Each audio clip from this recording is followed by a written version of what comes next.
Okay, hey, and welcome back to my channel. I know you guys hear me saying all the time, I'm a licensed cosmetologist, but to be real and honest, cosmetology really changed my life. Cosmetology school and deciding to go to it really changed my life, and I'm gonna tell you guys how. So if you're thinking about going to hair school, being a cosmetologist, doing nails, going to nail school, whatever there is that you want to do, even esthetician school, just do it. Like, this is definitely should be the video that convince you of doing that, because it definitely helped me change my life. I would never be living in my own place if it wasn't for me deciding to go to hair school, cosmetology school. So if you guys want to hear my story, stay tuned and listen up. All right, y'all. So basically, I decided to go to cosmetology school because it was either between the two, cosmetology school or culinary school. Culinary school was $50,000, and I said, there's no way that I could afford to pay that back.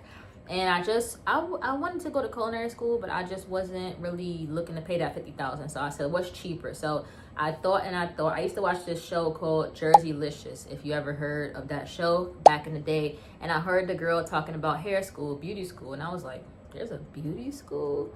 I don't know why I didn't think about it's cosmetology school. The way she made it sound like it was some type of, I don't know. It was weird. But anyway, watched that show and I just thought about it. So one day, this was after I had left my job of like 4 years. I was getting paid at that job $8 an hour for the last 4 years of my life. So started there with $8, left there with $8.10. And at the time I was going through some stuff, but the manager just didn't care, didn't understand and stuff like that. So she was like, oh, if you come late one more time, I'm gonna have to fire you.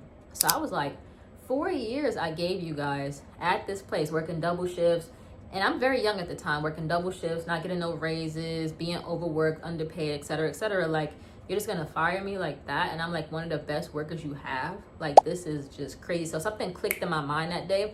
And I literally was like, I'm done with this place. And that's it. After 4 years, I'm done. I didn't want to leave, but I was like, I'm finished. So I walked out of there at lunch and I never came back. So from there, one day I was sitting on the porch and I was just like, I gotta do something else in my life because this is not working. These dead-end jobs, retail, $8 an hour, $7 an hour. I can't like get my own place like that. So I'm getting older and older and I want to have my own. So basically I said, you know what? I'm gonna sign up for hair school. So I ended up looking at a bunch of different schools. I did want to go to Empire Beauty School, which is one of the most popular ones, but I think their kit was like a little bit too much. I think their kit was $1,000. And with the kits and stuff like that, I'm going to explain more.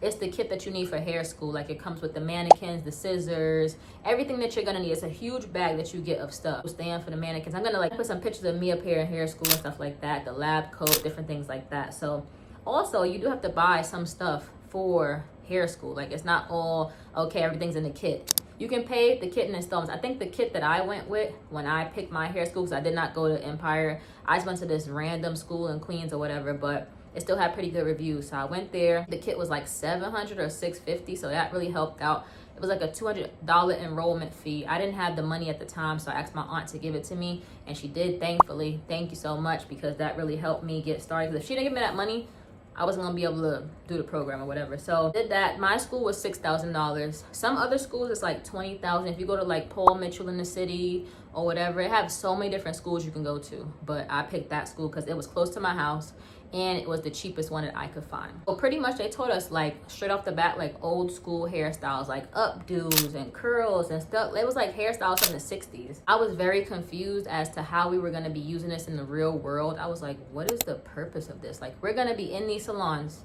giving people 60s hairstyles. So we had the little mannequins and stuff like that. We would do the hair, the updos, we would have different things. They gave us books as well. I'm gonna show you the book. So this is the book. Yes, it's all beat up. Let's see if I could open the pages. So they had us like, yeah, doing stuff like this, like updos and things like that, and you know, different things. So I was just like, how is this going to finger waves? How is this gonna help us like in the real world? Like, it doesn't make any sense. So we even learned about the head, the nerves, the body. They really taught you school. Look how thick this book is. Like, they really taught you school stuff. So I didn't even think that there was an actual class part of this beauty school situation, because I had no idea what to expect. So anyway, we would do that, and they would have like a little dryer. We would wash the mannequin heads in the morning, put it in a little dryer, do the updos, etc., etc. So each week we had like a different skill we would learn. So we would do color. We did like braiding for like a very short amount of time, but that's where I learned how to braid at was hair school. They started me off, but I started practicing and practicing more and more while I was at school on my free time and stuff like that. So I learned how to braid on my own. They don't teach you how to do that there. They teach you one little week of that, and you can't learn braid in a week. So that's how that happened. So we also did tests in class, etc., etc. So if you fell behind, you could make it up on Saturdays, or you could stay late during the week and make it up as well. Because if you didn't and you had extra, I guess, credits you needed or something like that, you have to pay out your pocket. Me, I fell behind, and they said in order for me to graduate, I have to pay like $2,000 extra out of my pocket up front, not no loan, out of my pocket. So I was like, oh, no, I will make up the time. I will come to school on Saturdays, on the weekends, etc., because I cannot do that. I cannot afford that. At the end of the senior class, they had the seniors doing people off the street, like actual real people. You're not doing mannequins no more. You're actually dealing with walk-ins, like whatever they want. I had a girl one time that walked in. She wanted her hair done for, I think it was prom or whatever. I just did some wand curls for her, and I pinned them up so it'd be good when she went to prom or whatever. And then she ended up, I think, sending a picture or something like that to the school, or coming back or writing a review saying her hair was done so pretty for prom and stuff like that. And of course the service is very discounted, probably like $15 she paid for that or something, or maybe like $20. It doesn't go to me, it goes to the school. They have us doing hair. I think I did I do a perm? No, I think I did a roller set on somebody before, and she would tip me cash too. Like, she was like my best client. She really loved the way I did the roller sets and stuff like that. We learned roller sets too. Like, I don't know when I would use that in the salon. That's coming up later on in the video that you're gonna find out. After that, basically, you had to take your written final exam in the school. So I ended up passing that or whatever, which I knew I would because I studied really well when I have to take tests and stuff like that. So the biggest test you have to take in order to get your actual license is the physical. So the physical, I had to take my whole kit. The bag is, I can't even put it in the screen how the bag is. The bag looks like a body bag. It looks bigger than me. I had to drag that bag all the way on the train to like, probably like 40 minutes from my house.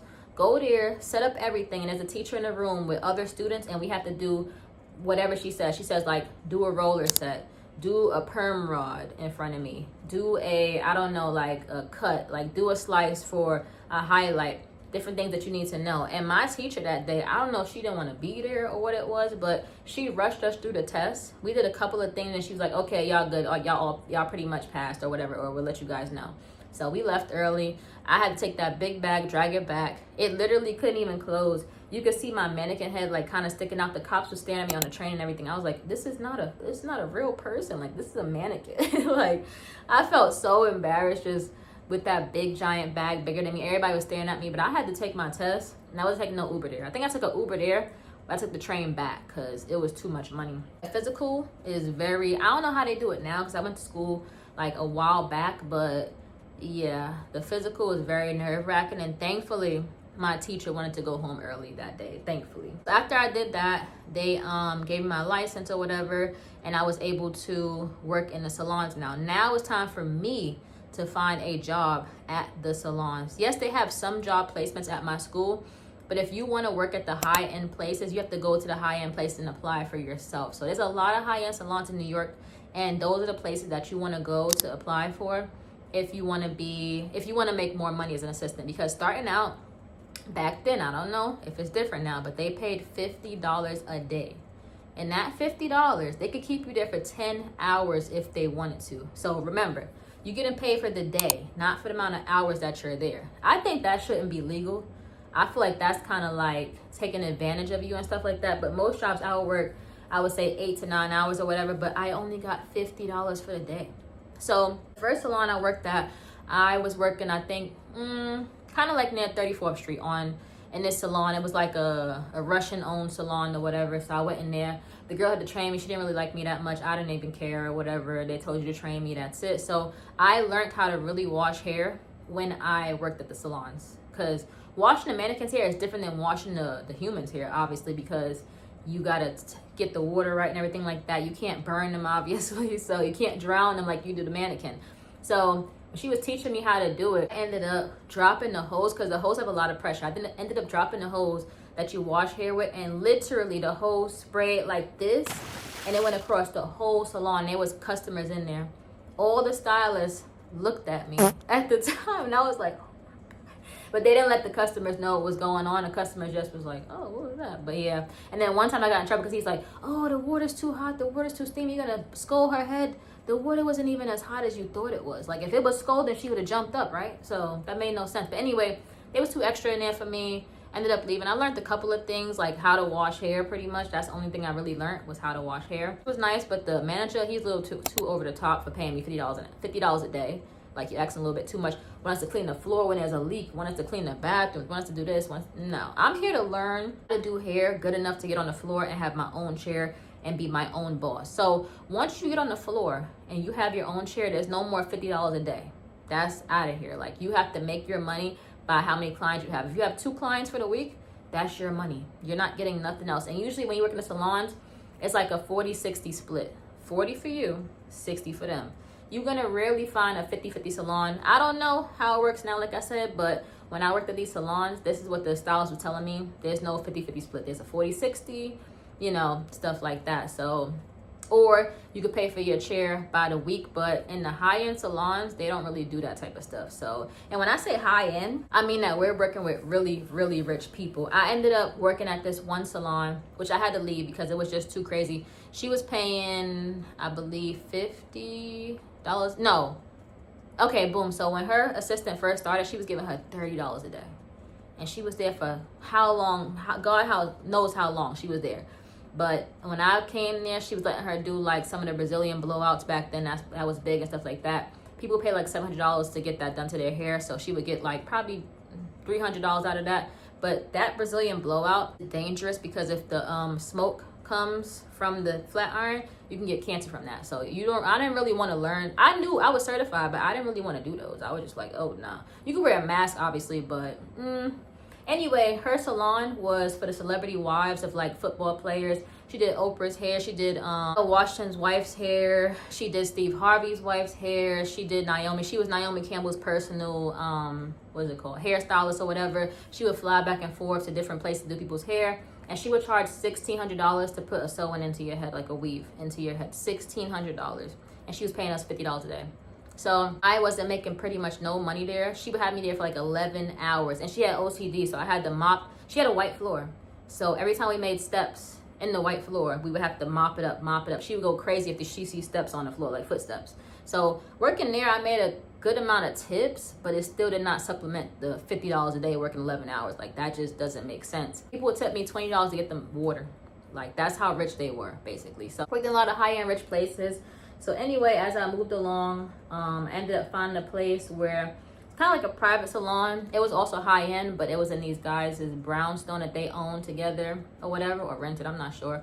Went there for the interview. One guy took me or whatever, and I had to do a trial with the actual hairstylist for a couple of days. I didn't get paid for that trial. I was coming back and forth, no money at all, just for the trial, 3 days. So after that, he ended up paying me, which I was shocked about. And he said that I can get the job or whatever. So that was probably the best place I worked. Not with the boss. The boss, I didn't get along with him too good because he was very much like militant, very like, I don't know how to say it, but just like bam, bam, bam. Yes, the salon made a lot of money. They said they made like $1 million a year because they had some really high-end clientele. They had like people's wives that owned Sony and things like that. So very high-end. We had to like make them tea, bring it out on a little tray with the whole teapot and this and that. It was a lot. And he had like a one-on-one type of thing with these people. So they would tip a lot. They would pay a lot. They expect for a really good experience. So very high-end. Just, you know, yeah. High-end is good to work in, but it's a little bit more difficult. You have to really be on your stuff, which I am. I'm really great at that type of stuff. I'm used to working around that type of clientele, and the tips are really, really good. So anyway, I worked there. He gave me like $14 an hour. So, and I would get really great tips. So I was making some really good money, enough money to save up to move out and get my own spot. This is probably my 4th own apartment since then. So this really was a big stepping stone for me to get on my own, save some money, make a lot of money. I even moved states in between this time or whatever. So it really was a good stepping stone. Since then, I have stopped working in the salon industry. I have stopped working there for quite a while. I think I worked a total of like maybe 4 years out of school.